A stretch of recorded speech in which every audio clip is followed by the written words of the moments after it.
The words hit Congresswoman Maxine Waters like a sudden lightning strike, her complexion paling as Senator John Kennedy's voice sliced through the Senate banking committee chamber with deliberate precision, accusing her of allowing her family to profit generously from her political influence, while publicly preaching fairness and accountability. His Louisiana drawl, steady and deliberate, each word reinforced by the official documents clenched in his hand. Waters, a dominant force in Washington's financial policy arena for more than 30 years, sat motionless as her typically commanding aura unraveled before a nationwide television audience. The same woman who had confronted Treasury secretaries and outmaneuvered corporate powerhouses now being methodically dismantled by a senator she had long dismissed as a folksy outsider from Louisiana. How had it reached this point? Just 45 minutes earlier, Waters had entered the hearing room with regal confidence, prepared to overpower yet another Republican opponent on live television. Her undefeated record in banking debates and authority forged through years of ironclad control signaling what she believed would be a triumphant victory lap to secure her legacy. What she did not realize was that the quiet senators seated nearby had spent weeks constructing a constitutional trap, poised to drop it without mercy. This became the story of how a deep command of America's founding principles overturned decades of entrenched power in under an hour. How unwavering dedication to the Constitution exposed the weakness of unchecked authority. And how John Kennedy reminded Washington that no one exists above the law. The Senate Banking Committee hearing broadcast live across every major network, was the stage Waters herself had requested to crush Republican resistance to her regulatory agenda.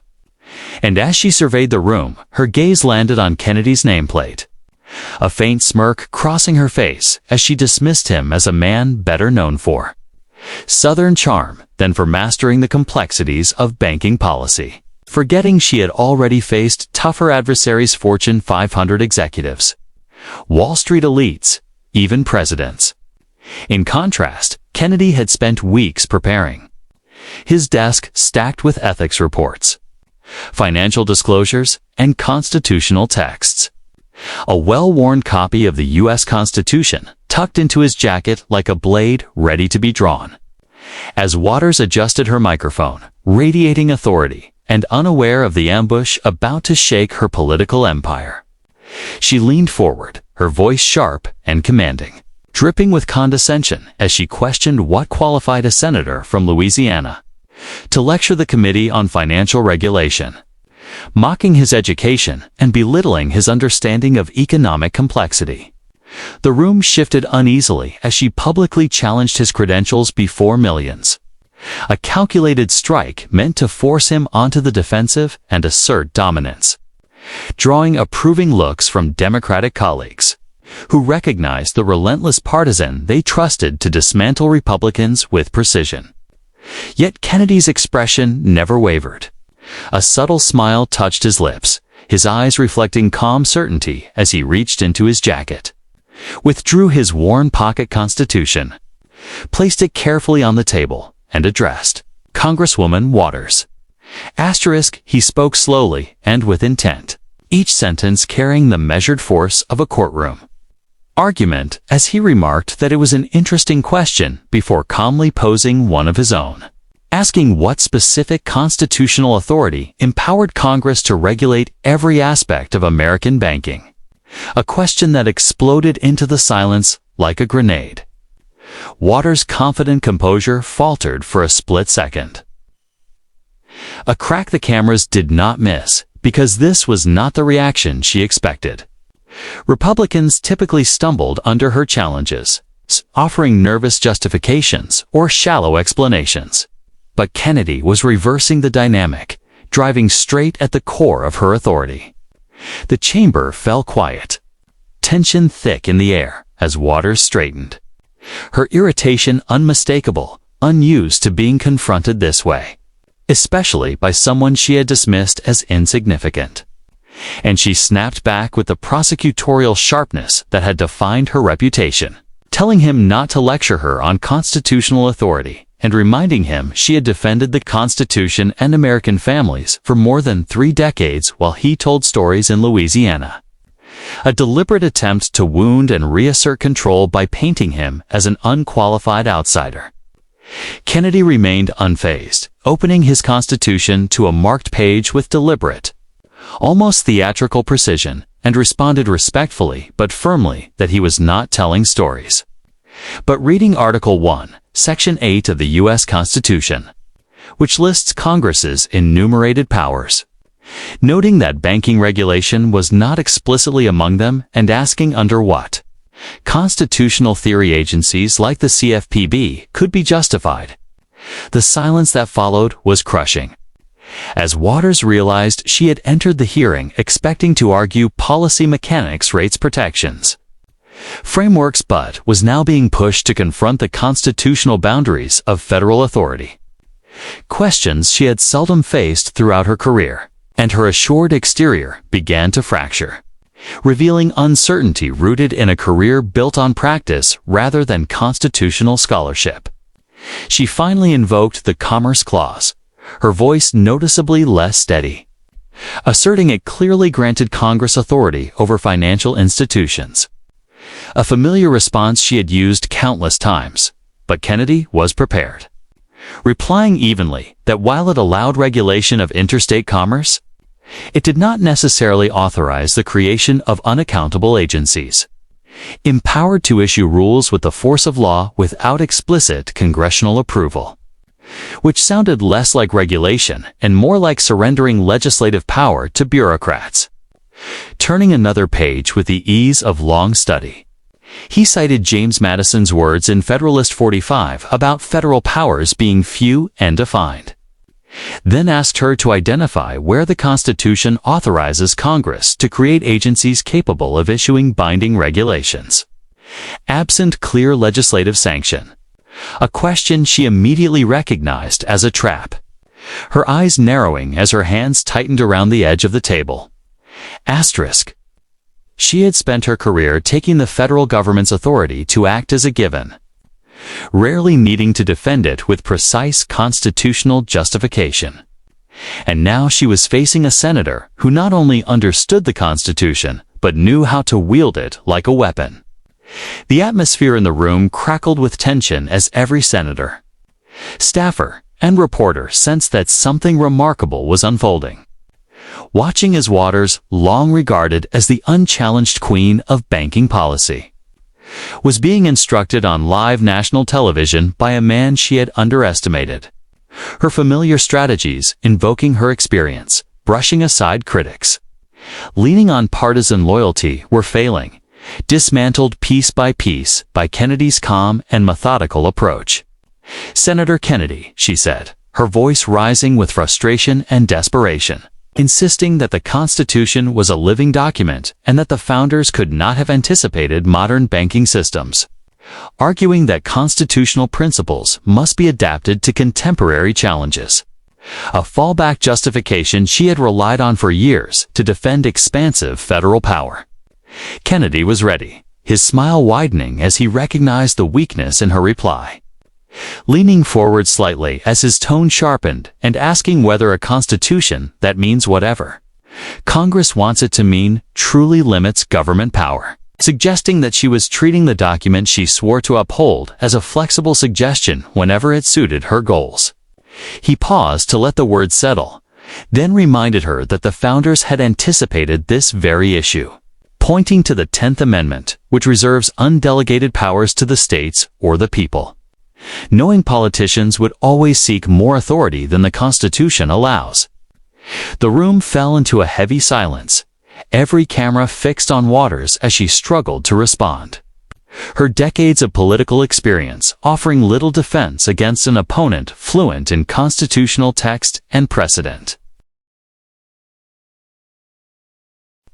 Her composure continued to fray, confidence giving way to defensiveness as she snapped that she didn't need a lecture on constitutional principles, asserting that she had spent longer than Kennedy fighting for working families and defending democracy. a desperate attempt to redirect attention from constitutional limits to her record of advocacy. Kennedy's expression remained unchanged as he replied calmly but firmly that advocating for working families was admirable. But the Constitution does not grant Congress a blank check to do whatever it deems right, noting that it enumerates 18 specific powers and nowhere authorizes the creation of unaccountable bureaucracies or unlimited banking regulation. Holding up his Constitution as its pages caught the light, he emphasized that the brilliance of the system lies in restraining government power, even when intentions are good. And as the first exchange ended, the room understood who had prevailed. Waters, who had entered expecting dominance, now found herself reeling, her authority challenged by a senator she had underestimated, her reliance on experience exposed against Kennedy's preparation and constitutional discipline. Yet this was only the beginning, as Kennedy's unopened manila folder hinted at evidence that would make the confrontation even more severe, prompting Waters to try to regain control by pivoting to indignation and populist rhetoric about protecting families from predatory banks and corporate greed. Kennedy's eyes sharpened with prosecutorial focus as he reached for the folder, his deliberate movements signaling what was to come, and the hearing that had begun as a stage for Waters to reinforce her dominance had been transformed into a constitutional reckoning. With Kennedy's calm resolve, sharp intellect, and unwavering commitment shifting the balance and placing her on the defensive in a way she had never experienced. Every moment captured by the cameras, every flicker of doubt crossing her face, and every carefully measured word from Kennedy was captured. And it was clear this was no longer just a debate, but a demonstration of how principle and preparation could confront even the most deeply entrenched power. As Kennedy prepared to open his folder, the room collectively held its breath, sensing that the true ambush was about to unfold. The air in the Senate Banking Committee room crackling with tension as his words hovered over Congresswoman Maxine Waters like an approaching storm cloud. If the Constitution was merely a suggestion, he asked steadily in his Louisiana drawl, what would stop Congress from claiming unlimited power? His gaze fixed on Waters with the precision of a seasoned litigator as her face tightened and the confident mask she had worn for decades slipped further under the relentless focus of the cameras. The woman who had dominated Washington's financial policy for more than 30 years now appeared visibly shaken, her authority eroding beneath the force of Kennedy's constitutional assault. And just moments after she had tried to dismiss him as an unqualified outsider, he had reversed the dynamic, exposing the fragility of her grasp on the limits of constitutional power. As the hearing continued live on national television, the senator from Louisiana pressed forward, wielding his mastery of America's founding document like a blade, revealing how relentless preparation and principled resolve could dismantle a political titan. How Kennedy's command of constitutional law laid bare the weakness of unchecked authority, and how a single pointed question about the Commerce Clause set the stage for a reckoning that left Waters struggling for words. The room was still absorbing the impact of Kennedy's opening strike, as Waters had entered expecting to overwhelm her opponent with decades of experience, only to be thrown off balance by his demand for a constitutional foundation beneath her regulatory empire. She attempted to pivot, leaning on the Commerce Clause as a sweeping justification, but Kennedy refused to let the point slide. Leaning back with his worn pocket Constitution open on the table, its pages marked by weeks of preparation, calmly noting that while the Commerce Clause allows Congress to regulate trade between states, it does not authorize the creation of agencies like the CFPB that issue rules with the force of law, absent a congressional vote, and asking how that aligned with the Constitution's separation of powers. The question cut directly into the core of Waters' regulatory philosophy, her eyes betraying unease as the cameras zoomed in on a brief hesitation, her hands tightening on the table as she searched for footing and responded sharply, though with diminished confidence. insisting that the Commerce Clause had long been interpreted to cover economic activity and that the Supreme Court had upheld Congress's authority to regulate banks, accusing Kennedy of engaging in constitutional nitpicking. It was a strained effort to reassert control by dismissing his argument as academic hair-splitting. But Kennedy's smile remained steady as he turned another page with deliberate care, like a professor correcting a fundamental error, reminding her that the Supreme Court had also affirmed limits on federal power. Citing United States v. Lopez and its rejection of the Commerce Clause as a blank check, he argued that the CFPB, with its unelected leadership and unaccountable rulemaking, pushed that clause beyond the founders' intent. And then pressed the point once more, asking where in Article 1, Section 8, the authority existed to delegate legislative power to an agency answerable to no one. A question that plunged the room into silence as its weight settled over the committee like a dense fog. Asterisk.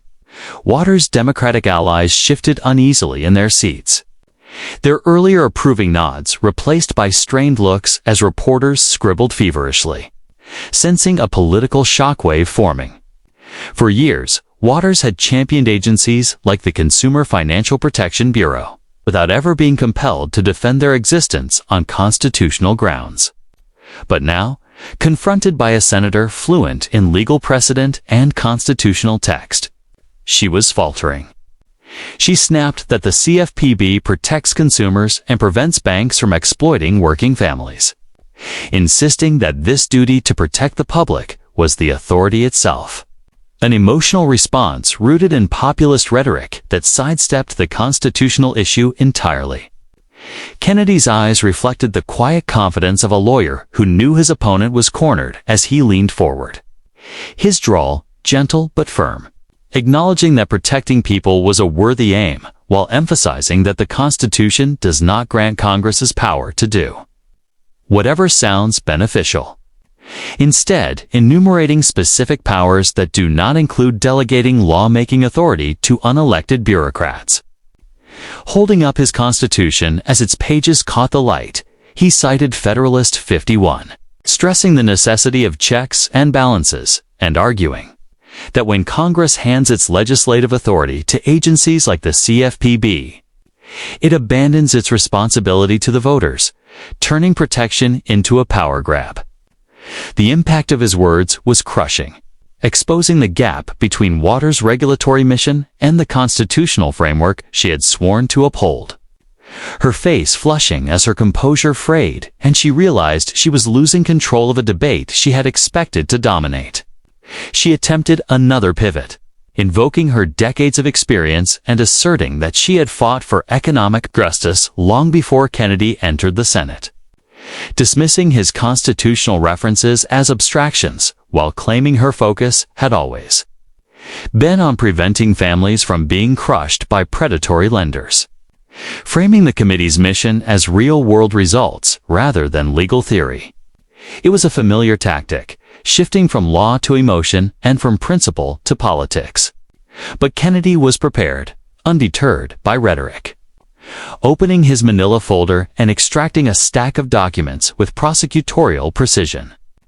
Addressing her sharply but respectfully, he acknowledged her passion before turning to outcomes, pointing out that the CFPB's structure, led by a single director unaccountable to Congress or the President, had been challenged in court, and that the Supreme Court had ruled such a structure violated the separation of powers, pressing her to reconcile her claimed results with a constitution that demands accountability.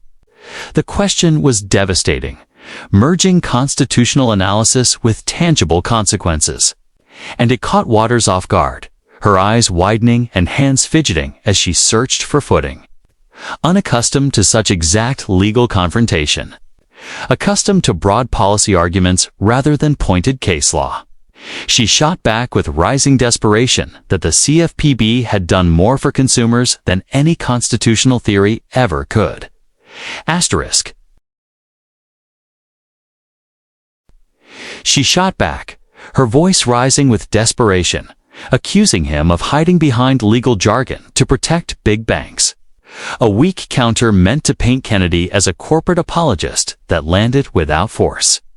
Kennedy's calm never shifted as he replied almost conversationally that he was not hiding behind anything, but reading the Constitution she had sworn to uphold and citing court rulings, declaring her agency's structure unconstitutional, warning that if protecting consumers justified ignoring the law, nothing would stop politicians from doing whatever they pleased under the guise of public good.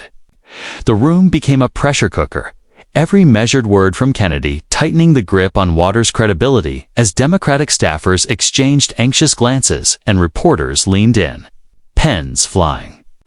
Waters had entered the hearing expecting to embarrass a folksy senator from Louisiana. But Kennedy proved anything but folksy.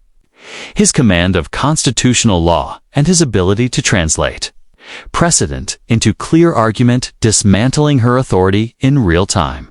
Waters protested, her voice trembling with anger and panic, accusing him of twisting her words and insisting that the Commerce Clause and decades of precedent empowered Congress to act.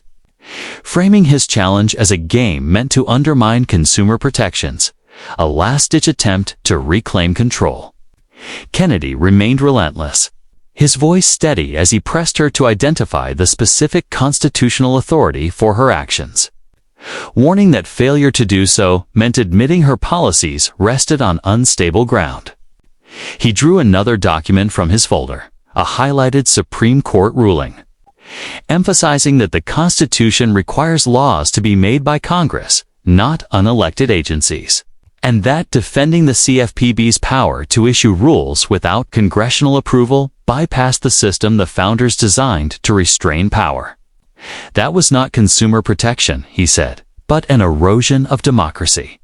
His words crashing into the room like thunder and plunging it into stunned silence. Waters' face hardened with frustration. Her once fiery rhetoric reduced to defensive fragments as Kennedy leaned back, his Constitution still open, reminding her that the founders understood power's corrupting pull and therefore wrote limits into the Constitution, warning that once Congress claims unlimited authority in the name of good intentions, the Republic itself is lost. The chamber remained deathly still, every eye on Waters as she struggled to respond. Her decades of experience and reputation as an unassailable force crumbling under the weight of Kennedy's relentless logic. She had come expecting a policy fight, an opportunity to showcase her mastery. But Kennedy had transformed the hearing into a constitutional courtroom where she was steadily losing ground. And when she protested in frustration that he was missing the point and that the issue was protecting people from Wall Street greed rather than constitutional theory, it was a final attempt to drag the debate back into familiar territory. Kennedy refused to yield, his drawl edged with steel as he replied that people cannot be protected by ignoring the Constitution, that the law is not a suggestion but the very foundation of government, and that policies undefended by it serve personal agendas rather than the public. A rebuke that cut deeply and laid bare the gap between Waters' rhetoric and the constitutional reality he was exposing. The second exchange ended with no doubt in the room, as Waters, once the unquestioned queen of banking policy, stood visibly shaken, her authority eroded by a senator she had underestimated, while Kennedy's manila folder, thick with documents, rested ominously on the table like a promise of more to come. Cameras caught every flicker of Waters' faltering confidence and every moment of Kennedy's unshaken composure, making clear this was not merely a debate but a dismantling, a lesson in how constitutional knowledge can expose the weakness of unchecked power. And as Kennedy prepared to press forward, the room braced itself, sensing the worst was still ahead. The chamber seemed to freeze when Kennedy's voice cut through the air, and he calmly announced they would now discuss One United Bank. His tone measured but sharp with prosecutorial precision, and Waters' face drained of color as her hands tightened on the table, bracing for an impact she knew was coming. The woman who had dominated Washington's financial policy for more than 3 decades now sat stunned. Her commanding presence reduced under the weight of Kennedy's deliberate accusation. Having only moments earlier tried to deflect constitutional scrutiny with populist appeals, unaware he was about to pivot from theory to evidence of personal benefit. Cameras captured the panic flickering in her eyes as her unraveling played out live, marking the moment when meticulous preparation and unwavering accountability began to expose a titan of power. When Kennedy's evidence revealed a troubling pattern, and a single name became the trigger that shattered her credibility. The room was still absorbing the force of his constitutional assault as Waters accused him of defending Wall Street. But Kennedy remained locked in. Having spent weeks poring over disclosures, ethics filings, and public records to build a case with no escape.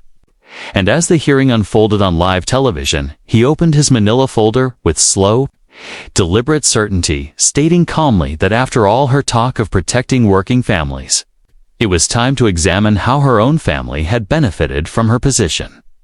Words that struck like a thunderclap and plunged the room into tense silence as her Democratic allies froze, their earlier confidence replaced by dread. Asterisk reporters leaned in, sensing a political bombshell moments from detonation. As Waters tried to interrupt, her voice sharp, yet wavering, insisting Kennedy was out of line and that her record spoke for itself. But his smile never faltered as he produced a document marked with highlighted passages and began to read. Addressing viewers at home, his Louisiana drawl steady and weighted with evidence, Kennedy explained that during the 2008 financial crisis, Waters had arranged a meeting between Treasury officials and representatives of One United Bank, a minority-owned institution, without disclosing that her husband, Sidney Williams, held $350,000 in stock and sat on the bank's board. The room reacted with an audible gasp, the revelation crashing down as Waters' face drained of color and her hands began to tremble, the trap snapping shut. Kennedy pressed on relentlessly, stating that following the meeting, One United received $12 million in taxpayer bailout funds through TARP, a lifeline that saved the bank and her husband's investment. Before locking eyes with Waters and asking how she justified arranging a meeting that directly benefited her family's finances. The silence was crushing as cameras zoomed in on Waters, capturing her struggle to respond. Her trademark fire replaced by frantic damage. Control as she snapped that it was old news and that the House Ethics Committee had cleared her.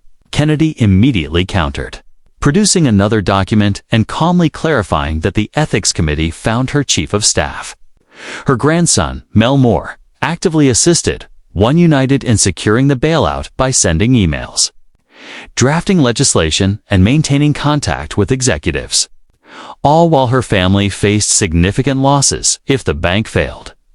He paused, allowing the evidence to settle, then stated plainly that her grandson had not merely been doing his job, but working to protect her family's investment. Waters' hands shook against the table as she claimed she was helping minority banks broadly and did not know the meeting would focus on One United. But Kennedy responded instantly, pointing out that either she had arranged a meeting without knowing which bank was involved, amounting to gross negligence in a clear conflict of interest, or she was not telling the truth, leaving her no safe answer. The question hung like a guillotine as Waters opened her mouth but found nothing to say, her silence damning before millions.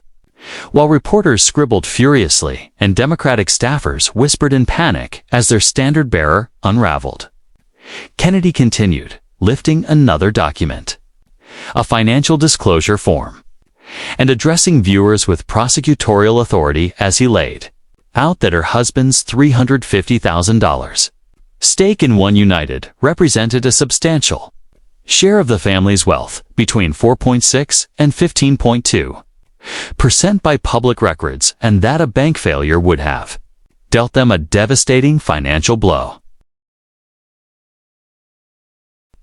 But because of the bailout, you helped ensure that investment was protected, he said. setting the document down without breaking eye contact with Waters, making clear this was not about aiding minority banks, but about using public office to shield her family's finances while claiming to defend ordinary people. The room tightened into a pressure cooker, each word from Kennedy increasing the strain as Waters tried to summon her voice, accusing him of twisting the facts and insisting her career had been devoted to economic justice rather than personal enrichment. Kennedy's preparation, however, left no room to maneuver, and he produced a Los Angeles Times article, its headline plainly visible, citing a 2004 report that her relatives, including her children, had earned more than $1 million through businesses and candidates she had supported, arguing that her family had profited substantially from her political influence and asking how that aligned with her claims of fighting for working families. The charge struck hard, and Waters visibly recoiled, her fists tightening as she protested that he had no right to attack her family and that they had done nothing wrong. Kennedy replied calmly but forcefully that he was not attacking anyone, only reading public records, ethics findings, financial disclosures, and investigative reporting, and questioned why she believed it acceptable for her family to profit from her office while lecturing others about fairness. Leaning back with his folder still thick with evidence, he reminded her that she had accused him of protecting big banks. Yet the record showed she had used her position to protect her own financial interests, calling it not public service, but a family enterprise. Silence settled heavily over the committee as Waters sat stunned. Her familiar defiance drained away, the once dominant figure now reduced to a warning example. Her credibility torn apart by a senator she had underestimated. Kennedy's manila folder remained on the table, still holding more disclosures. An unspoken threat of further damage as cameras recorded every second of Waters' collapse and Kennedy's steady composure. This was no longer an argument, but a public reckoning. A demonstration of how evidence and principle can dismantle entrenched power. And as Kennedy prepared to deliver his final words, the room braced itself, aware the worst was still coming. In the charged Senate Banking Committee hearing, Senator John Kennedy confronted Congresswoman Maxine Waters over allegations that her family had profited from the One United Bank bailout, using a pocket constitution and documented evidence to strip away her defenses through ethics, findings, and financial records until she was left silent. Once confident she would overpower him, Waters now sat defeated as Kennedy closed by, reminding the nation that the Constitution is not merely a document but a guardrail restraining power, and that using office for personal gain is self-service, not public duty. A moment broadcast nationwide as a reminder that accountability lies at the heart of American governance. Waters attempted one last defense, her voice shaking as she claimed a lifetime devoted to justice and accused him of distorting her record for political gain. But Kennedy remained unmoved, his gaze steady as he snapped his folder shut. Congresswoman?